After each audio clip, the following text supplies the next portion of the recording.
Good morning. My project that I made is about civil rights, anti-capitalism, and government surveillance in the 1960s.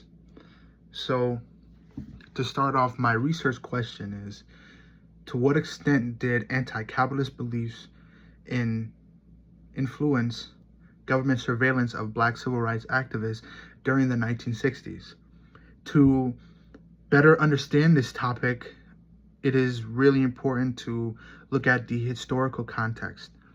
So, firstly, during the 1960s, the civil rights movement was a strong movement that fought against segregation of schools and public spaces, racism, as well as police brutality, and voting discrimination. However, there was many different activists that also started focusing on economic inequality. They argued that racism and poverty were both connected, and that true freedom also required economic justice. And this was at the same time the United States was in a Cold War, so the government was very suspicious about communism, socialism, and all different ideas that arose during that time that was anti-capitalist. So for my thesis, it is that anti-capitalist beliefs significantly increased government surveillance of black civil rights activists during the 1960s because federal agencies viewed revolutionary political ideas as threats to American safety. Programs like COINTELPRO, hopefully I'm saying that right, it's COINTELPRO, but this is an operation that targeted activists and organizations that challenge inequality and capitalism and state power, namely the Black Panther Party, considering them to be terrorists or just simply threats to American safety.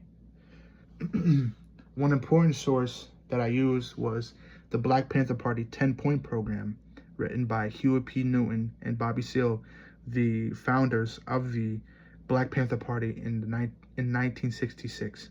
This source explains how the Black Panther Party demanded economic justice with fair and equal housing, education, healthcare, and community control.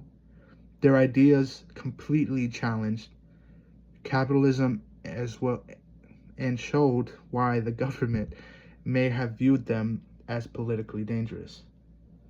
Another source that I used was the COINTELPRO papers by Ward Churchill and Jim Vander Wall. This source explains how the FBI used COINTELPRO to monitor and disrupt black activist organizations, and it also showed that the FBI often labeled black activists as extreme threats, especially when their ideas became more connected to socialism or revolutionary politics. A person that they monitored a lot as well was people like Malcolm X or Fred Hampton. My third source is the Martin Luther King speech, "Where Do We Go From Here?" from 1967. In this speech, Dr. King connected racism to poverty and economic justice, how America as a nation will never truly be free, will never fully thrive. But with racism and poverty together, he truly believed that racism was rooted within economic justice and having the whole brand of capitalism like that is a thing that is just completely rooted deep into American society. This evidence, I should say, is important because it shows criticism of capitalism was not limited to different groups like the Black Panthers. Even mainstream civil rights leaders like King himself made the government see them as a major political threat. Two of my strongest source comparisons are about perspective and similarity. First of all, the Black Panther Party's 10-point program presents the Panthers as fighting for justice and equality for all people, while the COINTELPRO presents Black activist organizations as dangerous threats. This shows directly how differently activists and the government viewed their same movement, the same struggle.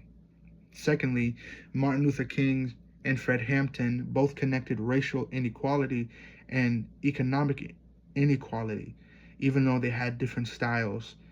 And audiences both argued that racism and poverty were deeply connected, which many argue that it is the cause of both of their deaths. Because, namely, a famous quote by Dr. Martin Luther King was, "I fear that I have integrated my people into a burning building." So this explains his fear that the racism that he thought he was fighting against was way deeper than he imagined, that it was very deep rooted in poverty and simply the American system.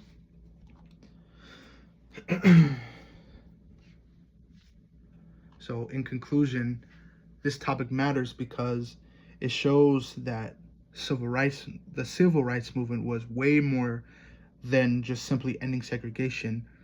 It was gaining pace to be also about economic justice as well as political freedom and challenging the systems of power that were heavily suppressing Black people at that time.